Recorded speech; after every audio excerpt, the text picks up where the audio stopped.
Halo semuanya, selamat datang di channel YouTube kami, Konsultasi Psikologi dan SDM.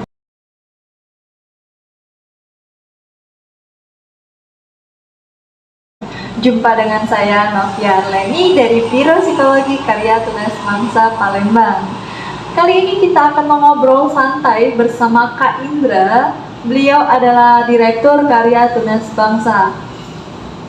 Kita sapa dahulu nih teman-teman. Halo Kak Indra, apa kabarnya? Halo Mbak Novia, Alhamdulillah baik. Alhamdulillah. Nah Kak, kali ini kita akan membahas satu topik yang sangat penting di era-era sekarang kan SNMPTN nih Kak. Betul. Yaitu topiknya ini lolos SNMPTN tapi menyesal gitu Kak. Iya. Kita akan menjawab beberapa pertanyaan dari teman-teman yang bertanya melalui sosial media kita nih Kak. Sebelum masuk ke pembahasan, jangan lupa like, comment, subscribe ke channel YouTube ini karena subscribe itu gratis, dan jangan lupa aktifkan loncengnya karena kalian akan mendapatkan notifikasi terbaru dari channel YouTube ini. Boleh Kak kita mulai ke pertanyaan pertama? Silakan. Kak, mengapa ada saja kakak-kakak tingkat yang merasa menyesal lulus SNMPTN dan akhirnya tidak diambil peluangnya nih Kak? Ini masalah yang setiap tahun terjadi ya Mbak Novia, Iya, Kak. yaitu salah jurusan. Iya.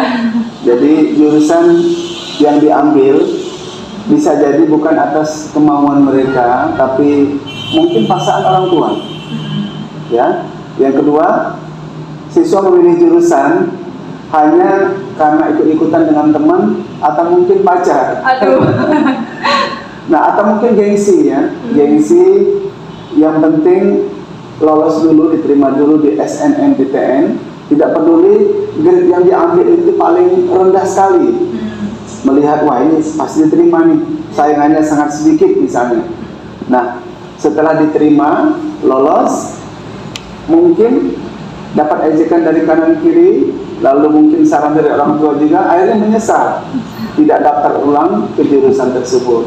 Ya. Nah yang ketiga, nah ini yang sering terjadi juga, mengapa salah jurusan, kurangnya pemahaman atas minat, bakat dan potensi pada diri mereka, sehingga mereka mengambil jurusan asal-asalan. Begitu Mbak Novia. Kakak yakin kalau mereka mengambil jurusan sesuai dengan bakat, minat dan potensinya, mereka tidak akan menyesal. Iya pastinya Kak. Nah jadi buat adik-adik yang mau memilih jurusan sebaiknya di cross check lagi ya Kak ya. Iya. Dipilih sesuai dengan yang kalian inginkan, jangan ikut temen, apalagi pacar nih. Bahaya nantinya. Boleh Kak kita lanjut ke pertanyaan Silakan. kedua?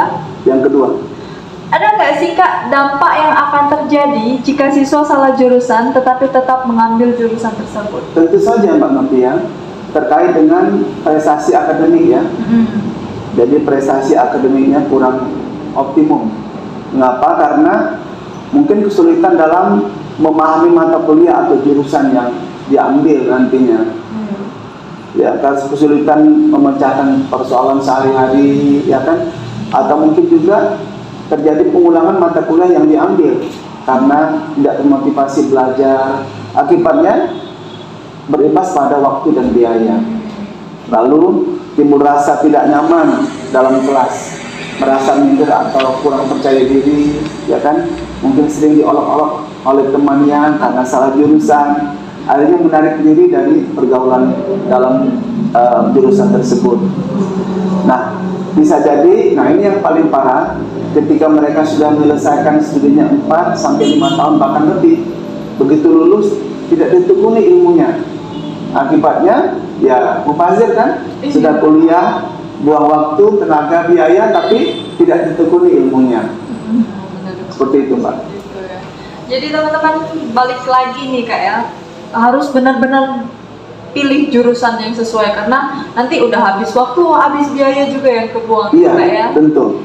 Jadi benar-benar pilih yang kalian pengen agar tidak menyesal di kemudian hari ini. Kita lanjut ke pertanyaan ketiga Kak. Siap. Kak, ada saran nggak untuk yang udah terlanjur salah jurusan tapi tetap diambil? Soalnya kalau udah lolos SNMPTN, siswa tersebut nggak bisa daftar SBMPTN, jadi mau nggak mau harus diambil. Tentu. Jadi ketika adik-adik dinyatakan lulus SNMPTN, tapi ada rasa-rasa menyesal, kok ini yang aku pilih tadinya ya. Nah, saran kakak pastikan kembali apakah kalian hanya sekedar panik saja, ya kan? Atau mungkin punya bayangan nanti merasa sulit di jurusan itu dengan mata pelajaran yang tidak disukai itu. Cobalah adik-adik bertanya dulu dengan kakak-kakak kelas yang mengambil mata kuliah tersebut. Adik-adik juga bisa mencari informasi dengan berkonsultasi dengan guru-guru yang ada di SMA-nya, atau mungkin adik-adik bisa konsultasi dengan psikolog pendidikan dan profesional. Kakak yakin setelah adik-adik nanti menerima, mendapatkan wawasan yang cukup tentang jurusan itu, siapa tahu karena dia jadi senang dengan jurusan itu.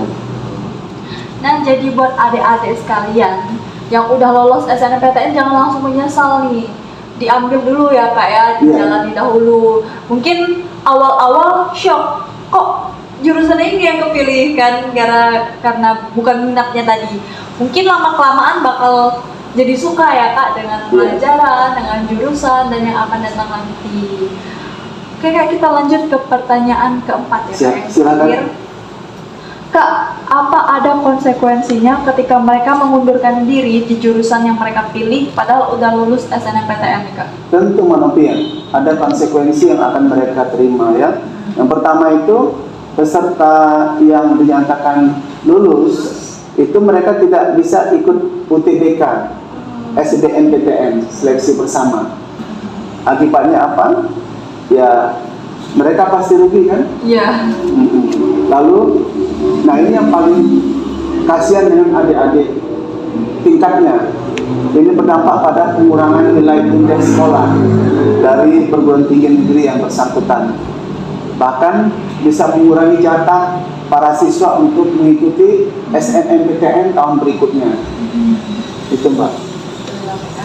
Jadi mereka harus benar-benar gitu ya Pak ya. Betul. Karena kasihan tuh adik-adik di bawahnya nanti Iya. nggak bisa ambil PTN tersebut. Betul, gitu ya Pak tahun ya. berikutnya. Iya. Itu dia teman-teman ngobrol santai kita bersama Kak Indra. Terima kasih Kak Indra atas waktunya. Kita Sama-sama.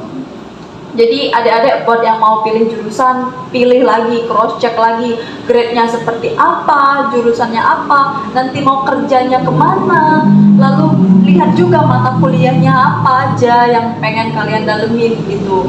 Saran kami, sebaiknya lakukan pemeriksaan psikologi seperti tes minat bakat, tes kelanjutan studi ya kak ya, agar betul. bisa mengetahui minat dan potensi kalian di mana nih teman-teman.